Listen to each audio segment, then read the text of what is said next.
Baik, selamat siang Pak Sahid, selamat siang teman-teman semua. Di sini kami dari kelompok 2 ingin menyampaikan presentasi kami, yakni tentang battle review mengangkat iPhone 12 serta Samsung Galaxy S20. Untuk selanjutnya, di sini kami memperbandingkan. Yang pertama adalah kita menggunakan atau melakukan situation analisis menggunakan 5 competitive force model.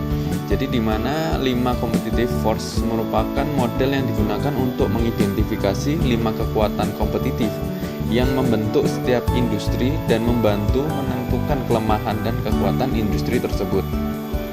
Selain itu, model ini juga dapat digunakan untuk memahami tingkat persaingan dalam industri serta meningkatkan profitabilitas jangka panjang perusahaan.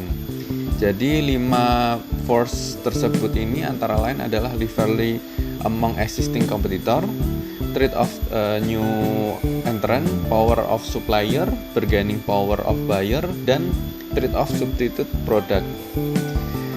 Pada rivalry among existing competitor ini, kami memperbandingkan iPhone 12 dengan Samsung S20 ini berfokus pada 5 poin, yaitu number of competitor, differentiate of competitor, brand royalty, quality difference, and switching cost. Jadi di mana kita lebih terkhusus pada mengenai quality dan different serta switching cost.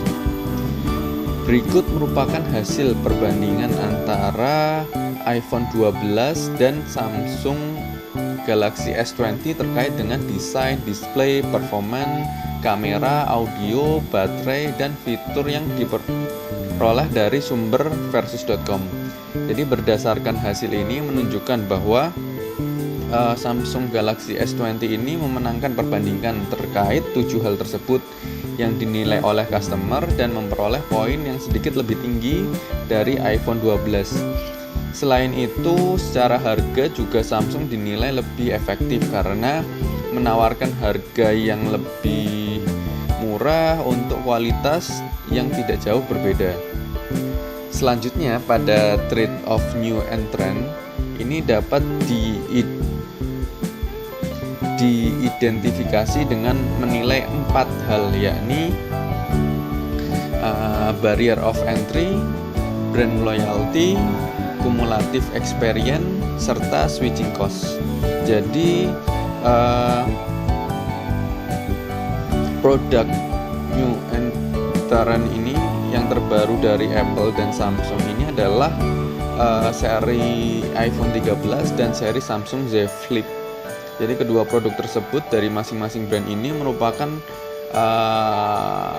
berpotensi menggeser experience dari iPhone 12 maupun Samsung Galaxy S20 karena memiliki berbagai inovasi, fitur, dan teknologi yang lebih canggih dan desain yang lebih menarik. Kemudian untuk bargaining power of supplier ini dapat ditinjau dari 2 hal, yaitu number and size supplier, selanjutnya juga uniqueness of each supplier product, di mana pada produk Apple ini terdapat 2 contoh pemasok terbesar, yaitu dari negara Taiwan dan Cina, dan merupakan pemasok yang berkomitmen untuk memberikan kualitas terbaik. Sedangkan pemasok untuk Samsung merupakan Samsung Electric sendiri yang tersebar di berbagai negara seperti Korea Selatan, Cina, Taiwan, Vietnam, dan India, yang juga berfokus pada pemerataan kualitas.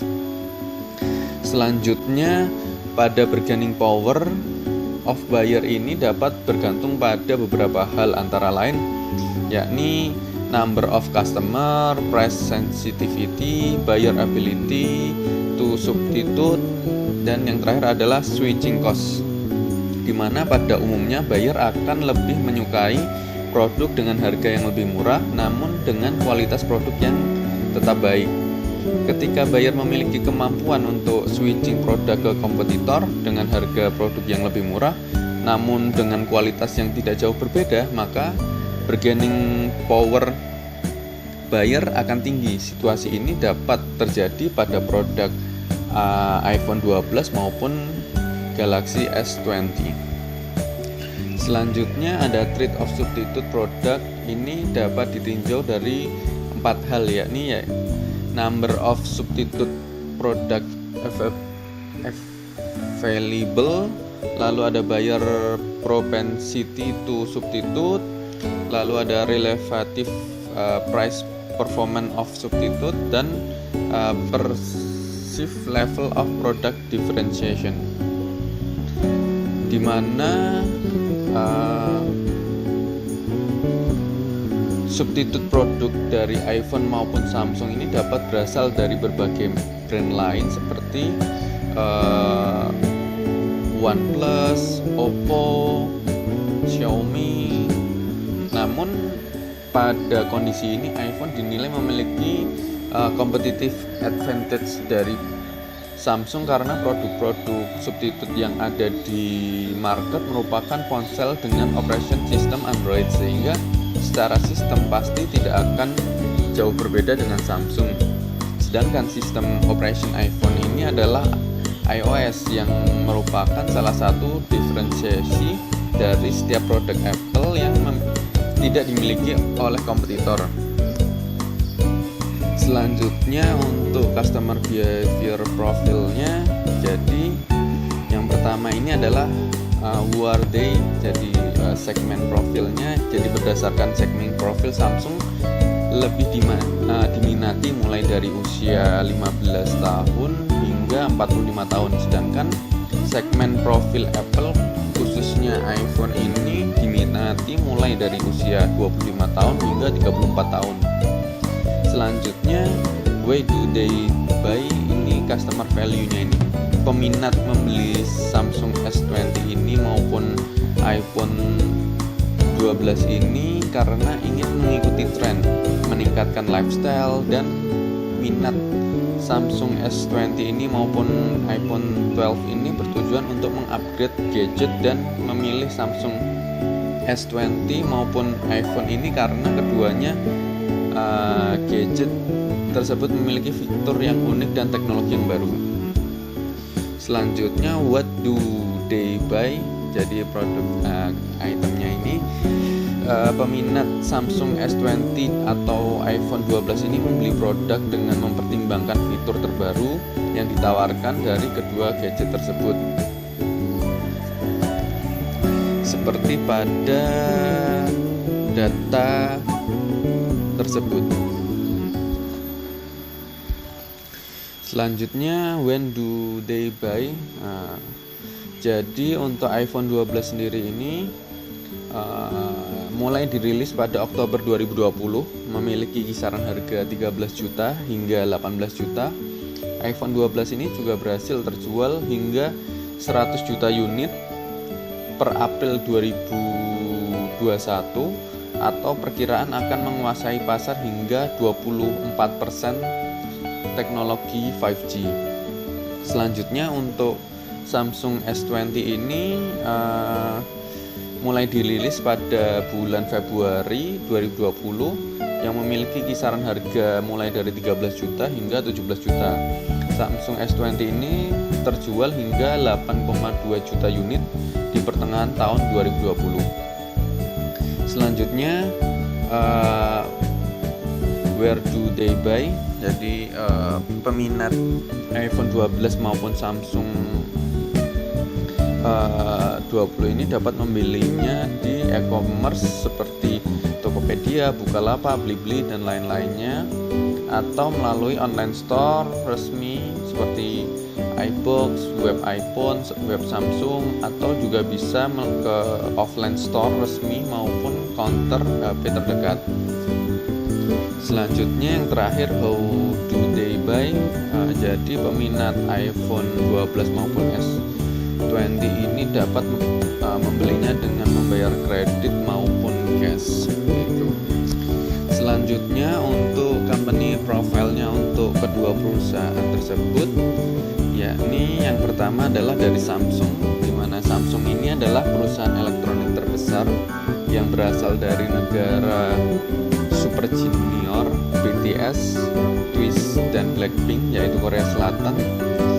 Seperti yang kita ketahui, banyak produk elektronik Samsung yang dapat kita temui seperti handphone, televisi, kulkas, AC, hingga smartwatch.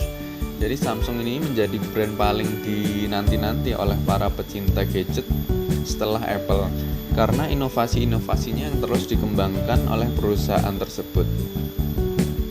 Pada awal berdirinya, yakni 1 Maret 1938, Lee Byung-chul tidak langsung mendirikan perusahaan elektronik, melainkan mendirikan grocery trading store yang mengekspor bahan pangan seperti mie ke China. Pada tahun 1969, Samsung mulai mengembangkan bisnisnya ke dunia elektronik dan produk pertamanya yakni TV hitam putih.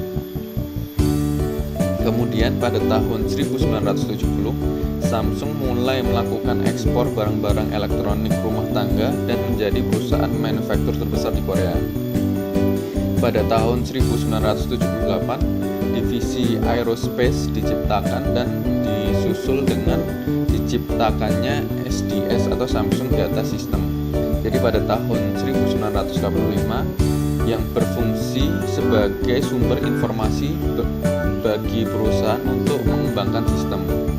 Lalu pada tahun 2000 lahirlah seri Samsung Galaxy Smartphone yang menjadi smartphone yang dengan tingkat penjualan tertinggi. Pada tahun 2010 Samsung mulai memperkenalkan Galaxy Tab ke konsumennya. Pada tahun 2011 Samsung merilis Galaxy S2. Kemudian pada tahun 2012 merilis S3, lalu disusul dengan diluncurkan Samsung Smartwatch yaitu Galaxy Gear pada tahun 2013. Untuk Apple sendiri, pada tahun 1976 hingga tahun 1977, Steve Jobs bersama Steve Wozniak ini menciptakan Apple Computer atau Apple I dan Apple II. Lalu pada tahun 1907 Apple bekerja sama dengan Microsoft untuk menambahkan software MS Office dan Internet Explorer. Lalu iPhone 2G pertama kali dirilis pada tahun 2007 dan mencapai tingkat penjualan hingga 1,4 juta. Pada tahun 2020, Apple mengeluarkan iPhone 12-nya. Selanjutnya untuk produk portofolionya nih. Produk portofolio ini merupakan semua jenis produk ataupun jasa yang ditawarkan perusahaan ke konsumen. Yang untuk Apple brand portofolionya ini mereka sudah memproduksi komputer, iPhone, iPad, watch, TV, serta musik. Lalu pada Samsung brand portofolio juga mereka telah membuat smartphone, tab, refrigerator, watch, TV, AC, microwave, Galaxy Buds, vacuum cleaner, serta washing machine.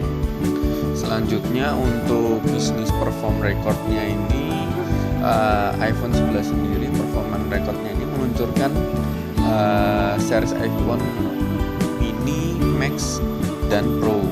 Penjualan iPhone sendiri ini mencapai 16% dan meluncurkan iPhone 5G. Lalu juga iPhone 12 ini juga akan cocok bagi seorang gamer karena prosesornya yang cepat. Selanjutnya untuk Samsung S20 ini untuk performance recordnya ini telah meluncurkan seri Samsung S20, S20 FE, S20 Ultra, serta S20 Plus. Jadi penjualan S20 ini juga telah mencapai 23%, di mana lebih tinggi daripada iPhone 12. Serta adanya 5G ini di setiap series S20. Lalu Samsung S20 ini juga cocok untuk konten kreator karena mempunyai resolusi kamera yang unggul dengan 30 kali zoom dan resolusi video mencapai 8K. Selanjutnya kita akan membahas mengenai marketing strategi dari perusahaan Apple yang mengeluarkan produk iPhone 12 dan perusahaan Samsung yang mengeluarkan produk Samsung S20. Yang pertama kita akan membahas mengenai market segmentation, di mana iPhone 12 ini segmentasi pasar yang dituju adalah secara geografis, yaitu untuk pasar di Amerika Serikat dan internasional termasuk Indonesia. Kemudian secara demografis, segmen pasar yang dituju oleh iPhone 12 ini adalah masyarakat pria dan wanita berusia 18 sampai dengan 45 tahun yang berpendapatan tinggi. Secara perilaku, konsumen iPhone ini memiliki loyalitas yang sangat besar karena brand Apple itu sendiri. Kemudian secara psikografis, pasar yang dituju ini adalah pasar menengah ke atas. Selanjutnya untuk Samsung S20 ini, segmentasi pasar secara geografis yang dituju ini adalah di 80 negara dunia termasuk Indonesia. Kemudian secara geografis pasar Samsung ini menuju pada masyarakat berusia 25 tahun sampai dengan 65 tahun dengan notabene-nya berstatus sebagai karyawan atau profesional. Secara perilaku, Samsung sendiri mudah digunakan dan simpel. Kemudian Samsung berkualitas tinggi untuk harga yang berkompetitif. Jadi secara psikografis juga pasar yang dituju adalah masyarakat pekerja dan masyarakat kelas menengah. Selanjutnya kita bahas brand positioningnya. Jadi lifestyle brand and not function brand, di mana Apple yang merupakan brand yang diutamakan untuk lifestyle bukan fungsinya. Apple telah mampu membangun merek lifestyle dengan menjadikan Apple yang kreatif dan superior class di alam bawah sadar konsumen. Selanjutnya juga look beyond the normal. Jadi pernyataan posisi Samsung menangkap pesan look beyond the normal dengan sangat baik. Di saat perusahaan ingin memproyeksikan diri mereka sebagai visioner dan pemimpin pemikiran, Samsung juga melakukan upaya yang berani dan sukses dengan tagline atau slogan ini. Selanjutnya yaitu perbandingan produk. Pada slide ini rekan-rekan semua dapat melihat perbedaan yang menonjol antara iPhone 12 dan Samsung S20. Secara harga, iPhone 12 dan Samsung S20 ini memiliki harga yang sama persis dengan penyimpanan sebesar 128GB, yakni sekitar 14 juta. Slide selanjutnya ini yaitu membahas merupakan integrated marketing channel, di mana channel untuk mendistribusikan penjualan smartphone adalah melalui counter HP. Selanjutnya untuk service channelnya adalah melalui lembaga perbaikan dan perusahaan pembiayaan. Untuk integrated marketing communication, di sini perusahaan Samsung dan Apple sama-sama menggunakan website, Instagram, dan YouTube untuk sasaran komunikasinya. Selanjutnya membahas bagaimana marketing attack maneuver dari setiap kubu. Jadi Samsung dan iPhone ini sangat sering membuat iklan saling menyindir secara terang-terangan. Jadi rivalitas antara Apple dan Samsung ini memang sudah sangat terkenal. Jadi sensitivitas antara Apple dan Samsung seakan telah mengakar. Jadi kedua perusahaan teknologi ini terus saling menyindir teknologi masing-masing yang mereka sampaikan melalui iklan yang mereka buat, seperti pada contoh beberapa iklan, yakni bagaimana tentang dukungan 5G. Jadi Samsung ini mengejek dukungan 5G yang baru hadir di iPhone 12. Jadi mereka mengatakan bahwa beberapa orang baru saja menyapa hai pada kecepatan ini, sedangkan mereka sudah berteman dengan jaringan 5G lebih dahulu. Yang disampaikan pada iklannya 14 Oktober 2020 ini, jadi seperti beberapa merek smartphone lain, Samsung ini juga memberikan dukungan jaringan 5G ini sudah sejak lama. Jadi mereka pun juga memajang beberapa smartphone yang telah sudah mendukung 5G di tweetnya tersebut. Selanjutnya tentang kamera dan fitur live focus. Jadi Samsung ini pada iklannya, pada video yang berjudul Focus on What Matter with Live Focus Video yang dirilis pada September 2019 ini dinilai menyindir iPhone 11 yang dirilis pada awal September, bahwa iPhone tersebut tidak dibekali fitur live focus sehingga harus menggunakan aplikasi ketiga. Jadi Samsung ini mengatakan pada iklannya kehilangan sesuatu yang berkualitas, ganti dengan Samsung Galaxy Note 10 dan jatuh cinta pada live focus videonya, seperti itu. Lalu yang ketiga ini tentang kecepatan chipset. Jadi kali ini Apple yang menyindir Samsung. Jadi pada peluncuran produknya, yakni iPhone SE, jadi Chief Executive Officer dari Apple, Tim Cook ini angkat bicara soal produknya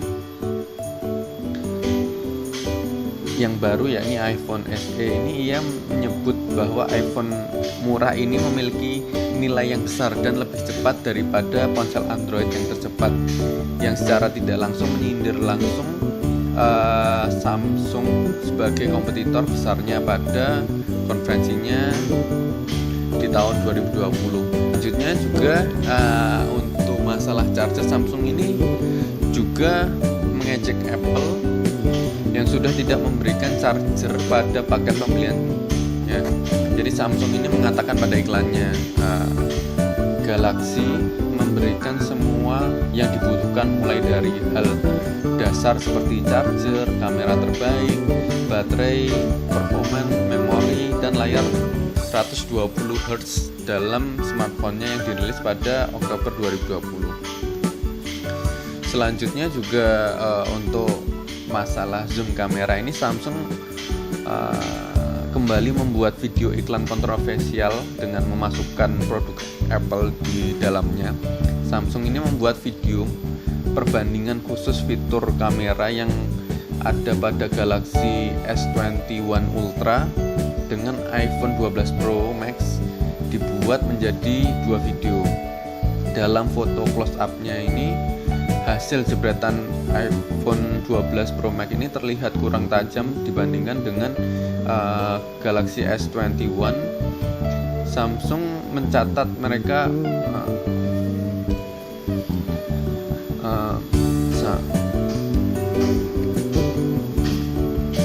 bahwa kameranya memberikan detail yang lebih tajam. Samsung S21 ini juga memiliki fitur zoom dengan kemampuan zoom 100 kali, sedangkan iPhone 12 Pro Max ini hanya memiliki kapasitas zoom 12 kali. Dalam video iklannya tersebut, Samsung ini menggunakan tagline "Your phone upgrade should be downgrade". Jadi sehingga dari pertarungan di atas ini, iklan-iklan yang dilakukan oleh kedua pihak tersebut dapat disimpulkan bahwa Samsung lah yang lebih banyak menyindir dan menyerang iPhone secara terang-terangan dan tanpa banyak balasan dari pihak Apple. Pada bagian deep interview ini tentunya kelompok kami sudah melakukan interview terhadap beberapa user iPhone 12 dan user iPhone S20 beserta interview terhadap detail dari kedua brand tersebut. Pada konsumen review di slide berikut ini akan dijelaskan tentang pengalaman-pengalaman dari pengguna kedua brand ini. Produk yang menjadi perbincangan pada konsumen review ini yaitu iPhone 12 dan Samsung S20. Pada konsumen akan kita lihat dari sisi penggunaan iPhone 12 yang dimana terdapat 3 review dari konsumen yang sudah kami lakukan interviewnya, yaitu seperti berikut. Lalu pada slide ini akan kita lihat dari sisi pengguna Samsung S20 di mana terdapat 3 review dari konsumen yang sudah kami lakukan interviewnya juga. Lalu pada slide sebelumnya sudah diberikan review-review dari para pengguna smartphone dari kedua belah brand tersebut.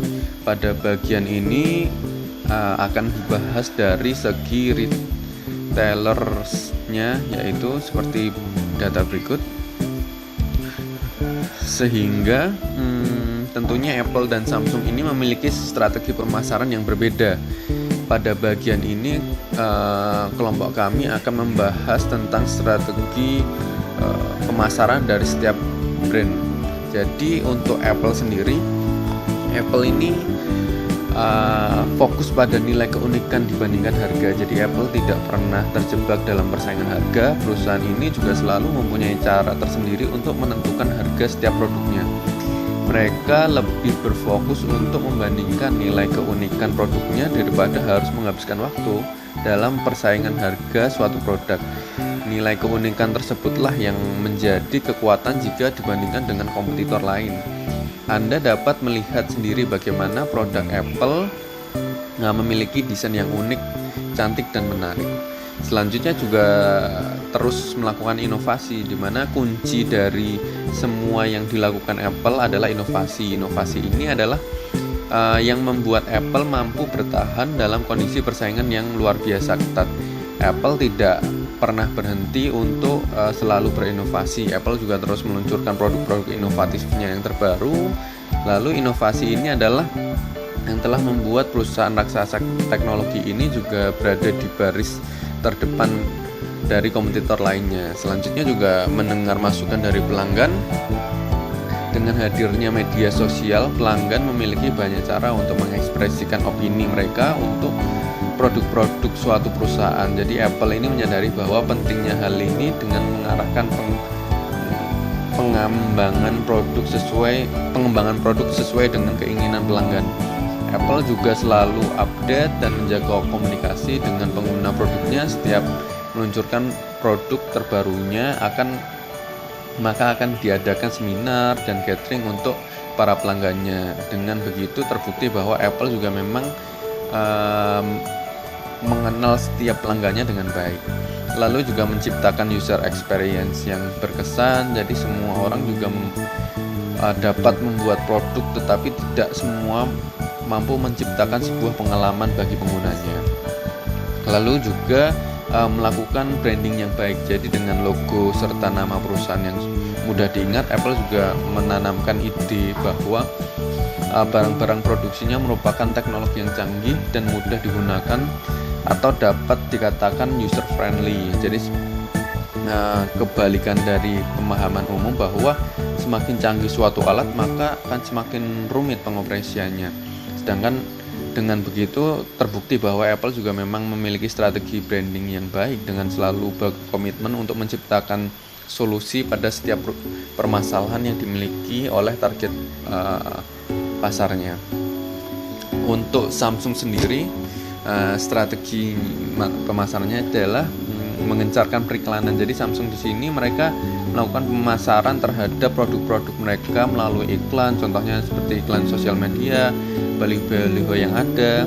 Tentunya Samsung di sini juga melakukan pemasaran produknya dengan luas karena Samsung memiliki smartphone dengan banyak jenisnya, maka iklan yang diberikan tentunya akan menciptakan brand awareness dari Samsung tersendiri. Lalu juga melakukan sponsorship.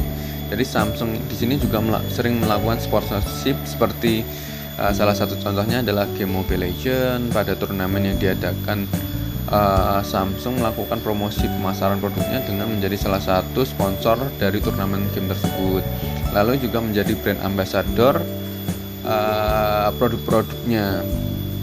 Jadi Samsung ini tentunya melakukan pemasaran mereka dengan berkolaborasi dengan artis-artis maupun influencer sosial media untuk melakukan promosi produk dari Samsung. Lalu juga melakukan kolaborasi dengan artis ternama ini tentunya akan membuat produk Samsung dikenal luas. Seperti contohnya Samsung melakukan kolaborasi dengan BTS yang dimana itu memberikan benefit Samsung akan lebih terkenal di segala kalangan. Lalu yang terakhir adalah memiliki segala jenis tipe smartphone di setiap kelasnya, dari yang paling murah yaitu entry level hingga flagship.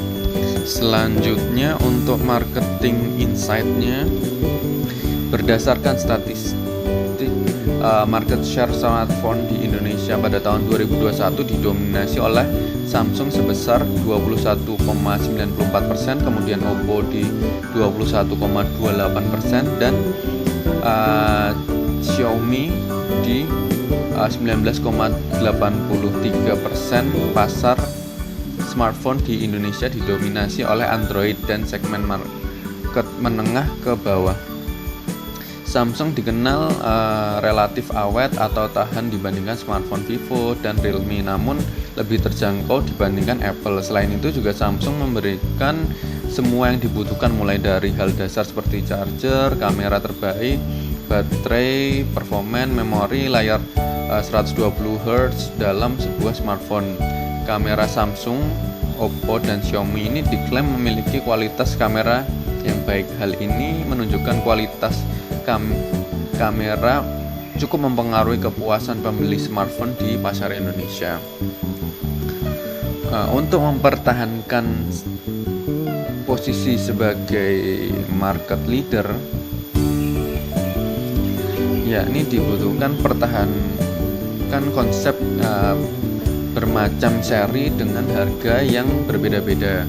Lalu juga untuk weight sales range-nya ini, ketika Samsung memiliki produk yang affordable, bukan tidak mungkin menargetkan menengah ke bawah.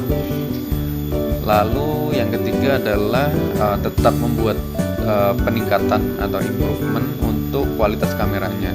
Sementara untuk market challenger-nya tetap membuat produk yang berbeda agar memiliki competitive advantage yang berbeda.